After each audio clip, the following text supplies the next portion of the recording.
Hey, what's up everyone? Sangritan here, and we're back for another episode of Spice for Thought, episode 19 already, and this is gonna be about the top 10 cards combos we can find out there in Dune Imperium. So the rules I've set for myself is it needs to be a card combos, so basically it needs to be two cards interacting in some way together, either through grafting or through an unload effect or some sort of a synergy that you can find with their effects. The second thing is I don't use the same card twice in that top 10 because it would be easy to just put in Ghola and long reach, Ghola and I don't know, Shifting Allegiances, Ghola and Gurney Halleck, and Ghola and Ghola and Ghola, basically, because obviously Ghola, as soon as you have a strong agent effect, Ghola becomes very mean in terms of combo. But this is not the point of this video. The goal is to find top 10 of interesting card combos. Maybe not the, like, I still rank them, but it's not really like only about strength, because obviously we know in Dune it's a lot about situation and adaptability, so it's not like one combo is necessarily going to be stronger than another 100% of the time, and that's not the case. So yeah, we just go through 10 combos here, and let's see how that goes. As usual, if you enjoy what I do, if you enjoy this series, please like the video, comment as well if you have any other idea of an episode I could make, any topic or any suggestion you have on that. I'd be very curious to hear about that. And subscribe to the channel as well if you haven't done so already. Without further ado, let's jump straight into it. So number 10 is Guild Chief Administrator with Freighter Fleet. This can be a very interesting synergy because Freighter Fleet is an unload effect, so when you discard it or when you trash it, you get the reveal effect as well. So that's a shipping action for it. And obviously Guild Chief Administrator allows you to discard a card and then trash a card. So actually both have a clear synergy. If you send, for instance, Guild Chief Administrator to a city space, or let's take an extreme case to Highliner, you are already set up on the shipping track. Let's say on the first level, you discard Freighter Fleet from your hand, so that gives you one shipping bump that you take up, and then you can trash Freighter Fleet with Guild Chief Administrator, and then recall your Freighter from basically the shipping track from the level 2, giving you an additional bump that you might take on the Spacing Guild track for a double bump actually, given you sent your agent to Highliner, and gives you an additional 2 troops to potentially deploy.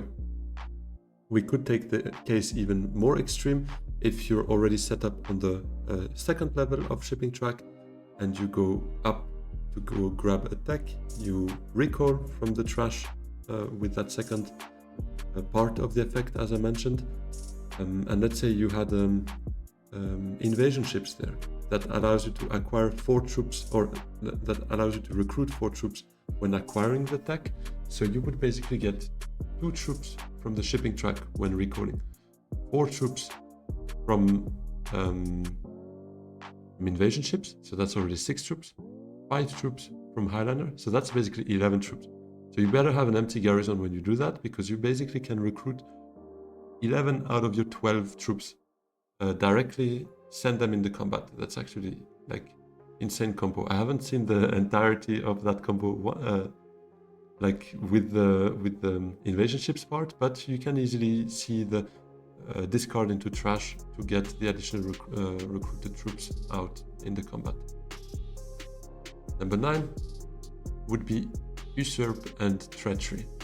Obviously, in that case, with Usurp, you can graft it from a card that you have in the Imperium row without acquiring it. So the goal would obviously not to have Treachery in hand to do that, but rather to see Treachery in the Imperium row and to use Usurp to actually graft it to it, get the double bump, trash it, so get the troops as well. And that actually is an interesting synergy from Usurp with any kind of card that has a unload effect, is that you trash it at the end of your turn, so you actually get the effect, the unload effect, once you get it done, because you trash that card with Usurp. So that's quite interesting. We could also imagine the same kind of combo with Guild Accord that allows you to go to Highliner, infiltrate Highliner for 2 spice less, so for 4 spice instead of 6, and then you trash it, so you would get the water back and 3 spice, I think it is, if you own the alliance or if you have the alliance. So yeah, interesting combos there as well to do with Usurp. Number 8 would be Phase Dancer Initiate, or any kind of Graft actually that has faction access with shifting, because that actually could give you a triple bump on a single faction at once, right? If you send that, let's say, to Fremen with shifting, and you bump down Emperor or whatever else, and you bump up Fremen, you would get the bump from Fremen from visiting, actually just the spot, still suits or hardy warriors, and the double bump on Fremen thanks to shifting. So it can set up for very nice combos, stealing alliances and so on. What you could imagine as well is to actually farm a bonus twice. Let's say the Bene Gesserit bonus. Actually, never mind. With this card it doesn't work because it doesn't have the Bene Gesserit access, obviously. Phase Dancer Initiate doesn't.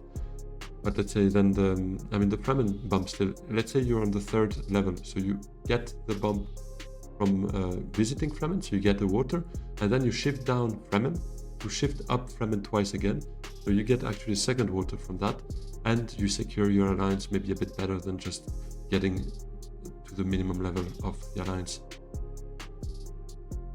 Number 7 would be Plant Coupling and Reverend Mother Mohayam. What is very interesting with that combo is that usually, if you have Reverend Mother Mohayam in your deck, everyone is aware of that, or should be aware of that. And if they see that you play Bene Gesserit first, they will be careful. Like, you early reveal for a Spice Must Flow if that's the one thing you wanted to do this round.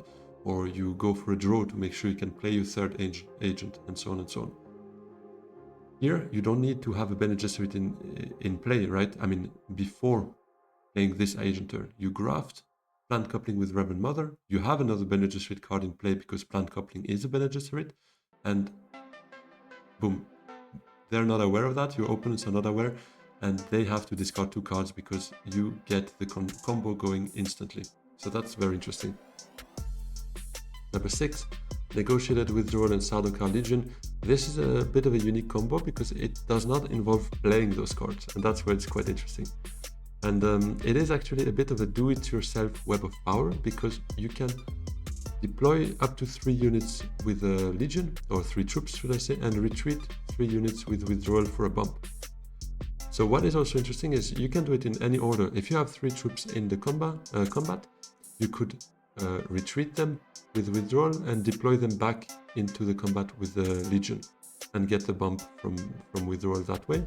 Or if you don't have any troops in the combat, or if you don't want to deploy more than what you already have, you could deploy 3 troops from your garrison into the combat and withdraw them back with negotiated withdrawal. So it's quite an interesting synergy there between 2 cards from different expansions as well. So that's quite interesting combo to have. Then we have Truthsayer and In the Shadows. Again, In the Shadows has that unload effect, so it means when it's discarded or trashed or revealed, you get a Bene Gesserit bump. And where it gets very interesting is if you send Truthsayer to selective breeding, you basically get a Bene Gesserit bump from visiting a Bene Gesserit space. You discard In the Shadows with the effect of Truthsayer, so you draw a card thanks to that, so that's good. But given you discarded In the Shadows, that's a 2nd Bene Gesserit bump, and then you trash In the Shadows for a 3rd Bene Gesserit bump, thanks to the selective breeding effect. So you trash that card to draw another 2 cards. So basically, in effect, what it does is you lose 1 persuasion by playing Truthsayer, fair enough, but then you flip In the Shadows to draw another card. So you don't lose persuasion, you probably gain some because you drew a card, and then you trash In the Shadows to draw another 2 cards. So you basically draw 3 cards and you get 3 Bene Gesserit bumps. So yeah, very, very strong there. Number 4 would be Chairdog with Opulence.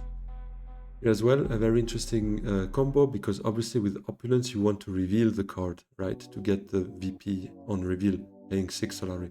But what if you have no way of getting enough Solari from it? You don't have the spice for Conspire. The only thing you can do is Wealth to give you 2 Solari, but right now you only have 1 Solari, so that would only give you 3 Solari, and that's not enough. So what you could do is, with Chairdog, you visit wealth with opulence, and that basically gives you 5 Solari, right? 2 Solari from wealth, 3 from opulence, and if, assuming you already had 1 Solari, that is basically the 6 you need to reveal opulence. But you actually played opulence. So that's where Chairdog is very interesting, and had that kind of unique mechanism that is very interesting, is that at the start of your reveal turn, you can return the other grafted card from play to your hand. So basically get back opulence in your hand, you reveal it, you pay the 6 Solari, and you get the VP. So yeah, very interesting and unique combo there. Number 3 is a perfect synergy, to be honest. Between those two, it is very interesting.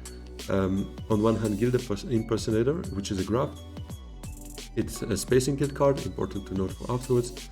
And if you gain Spice this turn, it gives you a guild bump, basically. On the other hand, Interstellar Conspiracy is also a Graft with a city access, gives you 1 Spice. And if it's grafted with an Emperor or a spacing guild card, it gives you a bump. So basically, they synergize perfectly because one of them needs Spice to gain a shipping bump, the other one provides you Spice, so already that works. But the other half of the effect of Interstellar Conspiracy is that if you graft it with a spacing guild card, which it is, Guild Impersonator is a spacing guild card, you get a bump. So basically you could send that combo, let's say, to a city if you want to draw or to send into combat, get a guild bump, get another bump of your choice, and get 1 Spice, because why not? Or you could also just go to guild, right, to Fall Space or Highliner with it. You get a bump from visiting Fall Space or Highliner. You get a bump because you gain Spice this turn, thanks to the Impersonator effect. And you could even get a 3rd guild bump if you want, or a bump anywhere else, thanks to Interstellar Conspiracy. The only drawback of this combo, I would say, is it costs a lot of persuasion. Conspiracy is 2 persuasion, Impersonator is 1, so that combo costs you basically 3 persuasion, which is basically a third of a Spice Flow. So yeah, do it at your own risk, let's put it that way. Calculate what is worth more for you, but it is a very strong and interesting and very synergistic or symbiotic, I guess, relationship between those 2 cards. Number 2, and this is, this is with Ghola, so it is a bit like of a cheat code, let's say, but in my opinion, it's the strongest way of playing Ghola. Obviously, you want to make use of Ghola maybe before that, but once you reach the end of the game or of the research track and you have both cards in hand, what you can do is get basically 2 research actions, because Ghola replicates the effect of the other card. So you get 1 research action from Breakthrough, another one from Ghola. And this basically should allow you to reach the end of the research track if you focused it enough to make sure that you actually get value out of Breakthrough. And once you reach that, or let's say if you already reached that and you were just waiting on getting the combo going, then you actually draw cards instead of research, right? Because that's what it does once you reach the 2nd genetic marker. So you draw 1 card from Breakthrough, 1 card from Ghola, you trash Breakthrough for a VP, and you trash Ghola for a VP. So this entire combo can like yield so much value, especially those 2 VPs, obviously. So yeah, very, very strong combo. What I would say is you need to have them in the right timing in your hand together. So sometimes it's not possible, and obviously if you see the game coming to an end, you have Breakthrough in hand, you try to go for Ghola, you don't find Ghola because it's at the bottom of the deck. Too bad. You lost the bet, let's say, on Ghola, but go and trash Breakthrough. If you see the game end, at least take value out of this one, obviously. But yeah, it's an awesome combo. It feels so good to be able to pull this one out. So that's why I put it in number 2 here. And number 1, I'll let you try to guess what it is, but it's not an obvious one. It's just one that I find so funny, but so like unexpected and very niche combo. It is basically Face Dancer with Desert Ambush. And this Desert Ambush card is usually quite bad, let's be completely honest, but it has very niche cases where it becomes absolute busted card. Because if you send that, so basically let's maybe start with the effect of Desert Ambush. What makes it so niche is that for each troop you deploy this turn, you may force an enemy unit to retreat. So unit is important as well. You can also make Dreadnoughts retreat, but it's only for each troop you deploy. So don't deploy Dreadnoughts on your turn when sending Desert Ambush out, because obviously you want to make as many units as possible retreat, so you need to deploy only troops.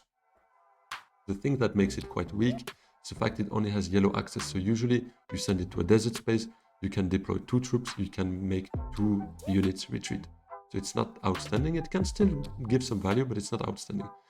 Where it becomes interesting is if you can graft that with a card that has Hardy Warriors access or Highliner access, obviously Highliner being much more interesting, you can make 7 units retreat by sending it to Highliner. It's disgusting. The other kind of combos where Desert Ambush has value is if you have rapid mobilization, then basically you can empty your garrison wherever you go with Desert Ambush and make like 12 units retreat to the best of the scenario, obviously. Or if you have, in the same vein, if you send Desert Ambush with Dispatch and Envoy, again, you can go Highliner with it. But in terms of card combo, if you have a Phase Dancer or a Phase Dancer Initiate or Guild Impersonator, anything that basically grafts and allows you to get access to Highliner or Hardy Warriors, then Desert Ambush can get quite some value. So that's where I enjoy this combo because it's not something people expect. It's not like Breakthrough Ghola where people will run to try and get the card before you. So you need to get extremely lucky to actually get the combo going. Here, Desert Ambush is usually a card that often can stay on the Imperium row for a while because nobody wants it. But there are niche cases where it becomes very, very strong. So that's why it has a bit of a special place in this ranking, in my opinion. So yeah, that was it for my top 10 card combo. What do you think about those? What else do you think about in terms of card combos, or what is your favorite one? Let me know in the comments. As said at the start, let me also know if you have any other ideas for other episodes of Spice for Thought. And yeah, hope you enjoyed it. Please hit like if you did. Subscribe on YouTube if you haven't done already. It is free and it helps a lot. I appreciate you guys. I hope to see you very soon again. Have a good one. Bye bye.